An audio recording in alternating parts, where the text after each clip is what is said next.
Shalom, shalom.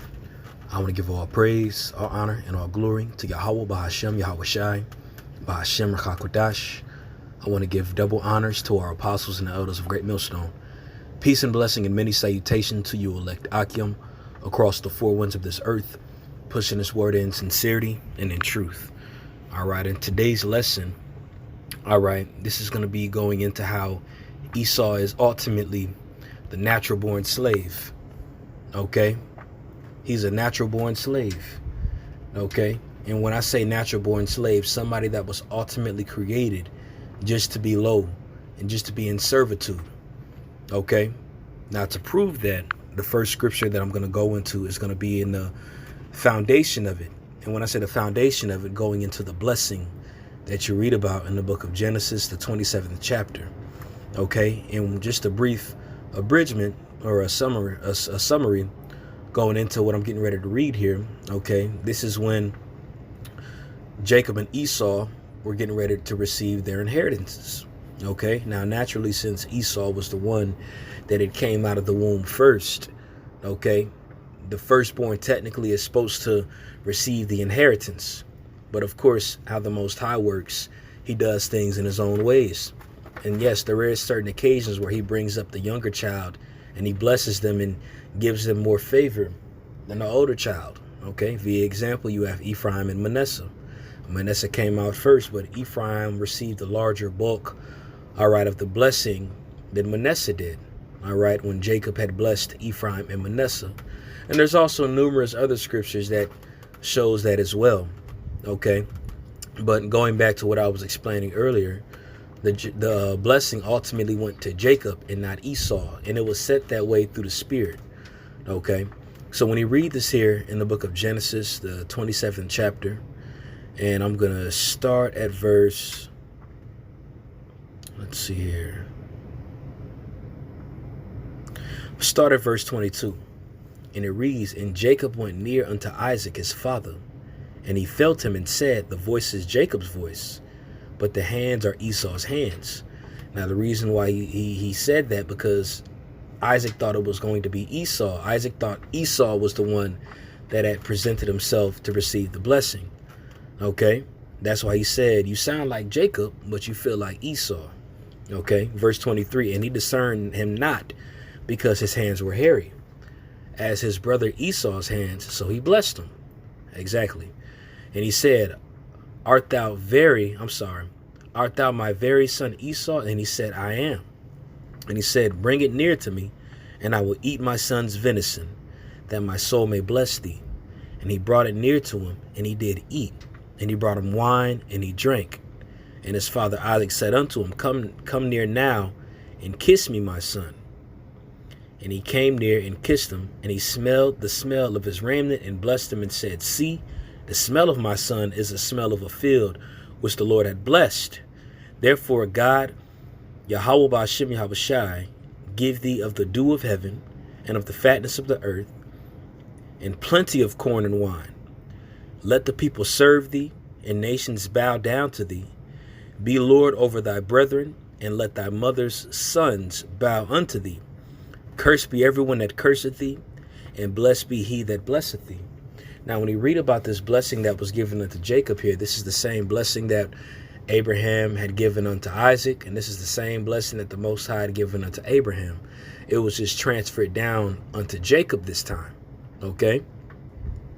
And that was going to later on, of course, bless to the 12 tribes or his sons, okay? But let's continue to read this here. And it came to pass, as soon as Isaac made an end of blessing Jacob, and Jacob was yet scarce gone out of the presence of Isaac his father, that Esau his brother came in from hunting. And he also had made savory meat, and brought it unto his father, and said unto his father, Let my father arise and eat of his son's venison, that thy soul may bless me. And Isaac his father said unto him, Who art thou? And he said, I am thy son, thy firstborn Esau. And you see how you worded the firstborn right there. Again, because naturally, the firstborn was naturally the one that's supposed to receive the inheritance that's passed down from the father. Okay, but in this particular example, it's a little different. Okay, verse 33, And Isaac trembled very exceedingly and said, Who? Where is he that had taken venison and brought it me? And I have eaten of all before thou camest, and have blessed him. Yea, and he shall be blessed. And Esau heard the words of his father. He cried with a great and exceeding bitter cry, and said unto his father, Bless me, even me also, my father. And he said, Thy brother came with subtlety, and had taken away thy blessing. And the thing about it is that blessing couldn't be taken away. Again, it was ultimately set up for Jacob to receive it anyway. That's why it happened as such. That's why it transpired the way that it did. No matter about how anybody could have done to change it, it couldn't have been changed. All right, it was ultimately set up by Yahweh, by Shem Yahweh Shai, for Jacob to receive that inheritance and not Esau.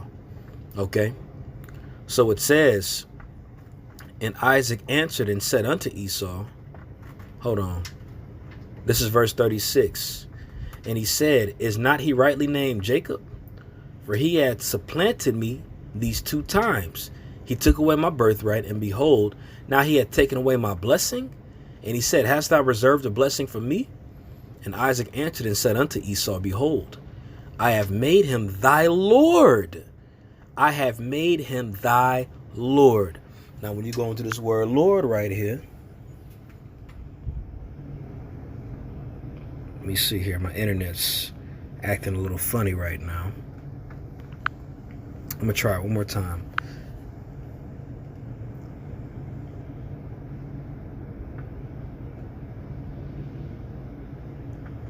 Okay. So when you go into this word Lord here, the word there is Gabayar. Gabayar. Okay. Sounds like Gabar. And when you go into it, it says a ruler. Okay, so when you read this, Isaac is telling Esau that he had made Jacob a ruler or a lord over him.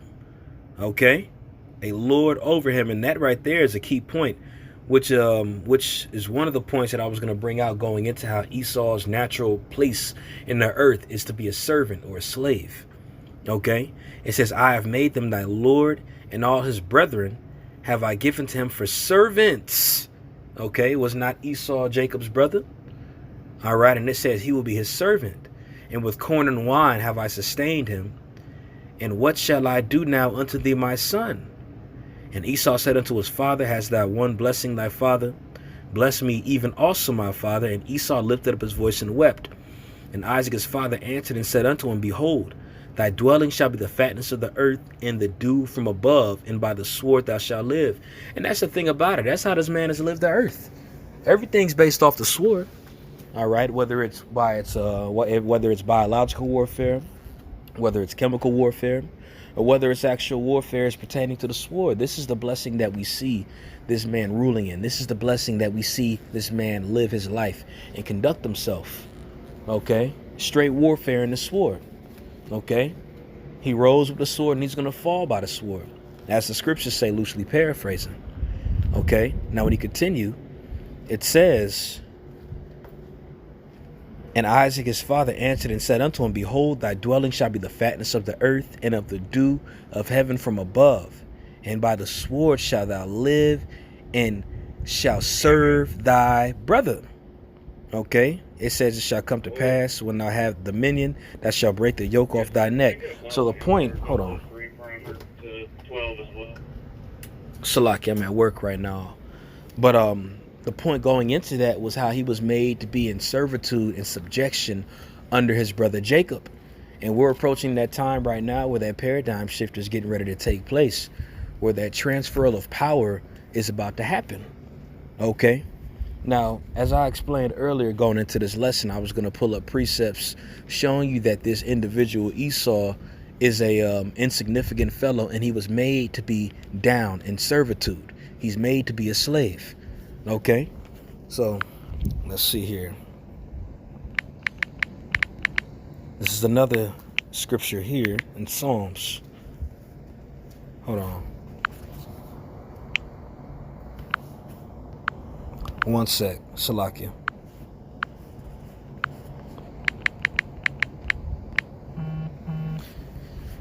This is the book of Psalms, chapter 60, verse 8.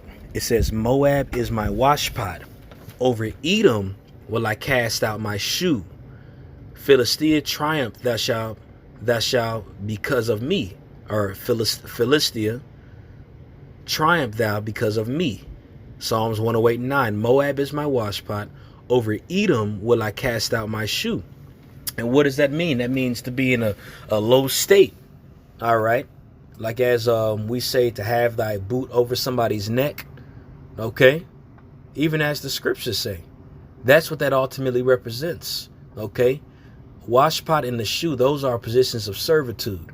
All right. A washpot pretty much going into Moab, because Moab's very low. The so-called Chinese is a very low person. I mean, we see how they diet. All right. We see how they dance. We see the spirit is not in these people, man. All right. And I'm not just saying if you can't dance, the spirit's not on you. But when you look at Moab, the so-called Chinese, you see that they through. OK. But the Most High is still in a position where he even put Moab over Edom. All right. Because what? The shoe goes on the foot, and the foot is the lowest part of the human body. Hold on one sec. Shalakia for the noise. But the human foot is the lowest part of the body. And that's what the Most High made Esau to be. A very low fellow, a very base fellow. Okay? Got another precept here in the book of Job, the 30th chapter. This is Job chapter 30, verse 1. It says, but now they that are younger than I have me in derision. Okay? Now naturally Esau is the firstborn brother, but we have the birthright. Okay, we have the blessing, which makes him lower. Okay, it says, whose fathers I would have disdained to have set with the dogs of my flock. Now, when you go into the dogs of their flock, okay, the dogs of the flock, naturally, that's an animal, that's a beast. And within a beast, okay, of course, you take care of your beast, but your beast doesn't sit at the table with you. Okay, your beast sits somewhere else. And if you decide to give that beast food from the table, you give him the lowest extremities of it. You give him the lowest slops of it. Okay. And he's talking about these individuals. And if you can receive it here in Job 30, this is naturally talking about Esau. But he's saying that he wouldn't even have him sit with his dogs. Okay. So that means that this man was set up and ordained to be a very, very, very low person. Not even worthy enough to sit with dogs. Okay. Verse 2 says, yea, whereto might the strength of their hands profit me, in whom old age was perished. For want and famine they were solitary, fleeing into the wilderness, in former time desolate and waste. And that actually had taken place when we had placed them in captivity around the time of the Dark Ages. When that period of time started, okay, we actually cast them out, and the majority of them got sent into the Caucasus Mountains. Now, there were a few of them here and there that played servants. Okay, they were very low, but the majority of them were fled into the mountains, into the Caucasus Mountains at that. Verse 4 says, who cut up mallows by the bushes and juniper roots for their meat. They were driven from among men. They cried after them as far as Salakim. They cried after them as after a thief. Okay. It says, to dwell in the clefts of the valleys and caves of the earth and in the rocks. Among the bushes they brayed, under the nestles they were gathered together. And when you go into that word braid there, that's kind of like what a horse does.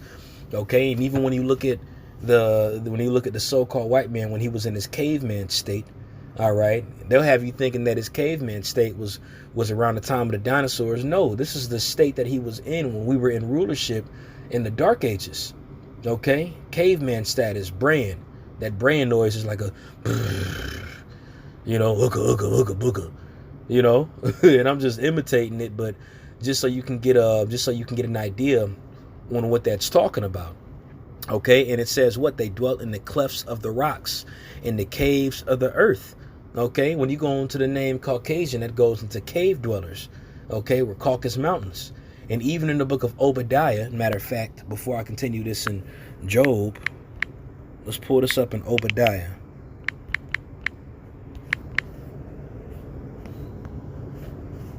Bear with me one sec.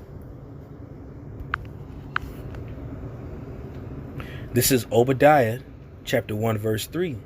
It says, the pride of thine heart hath deceived thee, thou that dwellest in the clefts of the rocks, whose habitation is high, that saith in his heart, who shall bring me down?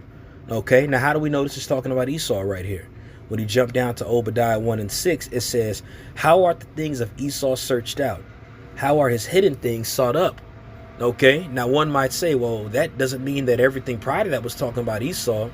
But when you read from Obadiah 1 all the way to 6, it gives a list or a personification of this man. Okay, he's the man that's ruling the planet Earth right now. He's the one that all the nations hate. Okay, he's the ones that actually have the MO or the name or the alias of a cave dweller. Okay, and back in Job the 30th chapter, it talked about how he was in the clefts of the rocks. Okay, so in Job 30, this has to be by default talking about Esau Edom, who is a so-called white man, who is made to be subject unto his brother Jacob, who was made to be a slave. Okay, verse 8 says, they were children of fools, yea, children of base men.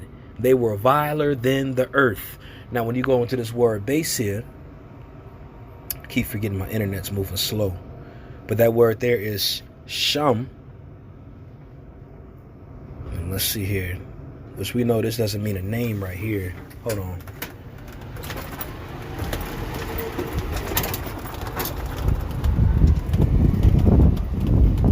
Okay, so it says name right here. It says a memorial or a monument. Okay, so naturally, I mean, really, when you go into base, it means low. Okay, so right there, technically here within this verse, that should be talking about a low person, because it said they were viler than the earth. Okay, and when you go into that word vile, it pretty much just means a low or a slime ball, a sleaze ball. Okay, now earlier in Genesis, the 27th chapter, when you read about the blessing that was given unto Esau, he was given the fatness of the earth. He was given the dew of heaven, and he's received that in abundance. He's ruled over that in abundance over here. But now we're in the period of time where his birthright, or not his birthright, I'm sorry, but his blessing is getting ready to be stripped away from him. In the part where his father Isaac had made the statement saying, you shall be a servant unto your brother, that's getting ready to come to pass. That's why in 2 Ezra 6, it says what? For Esau is the end of the world, and Jacob is the beginning of it that followeth. All right, and right now we're in the period where this servant or this natural born slave is ruling right now. Okay, and the natural princes and kings of the earth are in a low state. Matter of fact, let me pull that precept out. And again, if you hear noise in the back, that's my cart. Again, I'm at work right now, so excuse the noise. I'm just trying to get out of the wind real quick. So this is in the book of Ecclesiastes, the 10th chapter and the 7th verse. And it says, I have seen servants upon horses and princes walking as servants upon the earth. Okay, so who are these servants upon horses? All right, we just went into the scriptures earlier where it talked about how this man was a base man, how he was meant to serve his brother Jacob. And when you go into that sitting on horses, that means that they are in a position of power or a position of rulership right now, because they are still living within that blessing that was given to them by their father Isaac. Okay, by our father Isaac, I should say. Okay, and it says, and princes walking as servants upon the earth. And who are those princes? There's Israelites. When you go into the name Israel, that name Israel is, he is a prince of the power. Yashar Allah, he is a prince of God. Okay, but we're in a position right now where we're in a low state. We're in a position right now still where we're in our captivity. Like you read about it in Ezekiel the 17th chapter, where he gives that parable of that high tree and the branches that was taken off that high tree and thrown into the land of traffic. Okay, that land of traffic, when you read that in Ezekiel 17, means a low land. All right, and we've definitely been brought into a low land. We have been brought into a low state. But that's ultimately what prophecy, or the scriptures, all right, the prophecies say what's going to take place upon us. But the prophecies also say that we are going to rule over our brother Esau, man. All right, and that's the time that's coming. That's why this devil is trying to go so hard within wickedness. That's why this man is trying to put a chip inside of you. That's why he's trying to put a vaccination inside of you. That's why he's trying to change all these laws that were just set up, because he knows he has but a short time, as the scriptures say in Revelation, the 12th chapter. Okay, so this man is going to go far and beyond to try to make a stamp in his wickedness, because he only has but yet a short time with him ruling the earth in wickedness. Okay, but we're in a time right now where we're getting ready to rule in righteousness. Okay, and the natural born servant, the natural born slave, is getting ready to be brought down to his rightful position that he was ultimately meant to be. and that is a base man according to the scriptures. Okay, so I'm going to end it off on that. Lord willing, this lesson was edifying. I want to give all praise, honor, and glory to Yahweh, Bahashem, Yahweh Shai, Bahashem, Rachakodash. Double honors to our apostles and elders of Great Millstone. Peace and blessing and many salutations to you elect Akim across the four winds of this earth, pushing this word in sincerity and in truth. Shalom.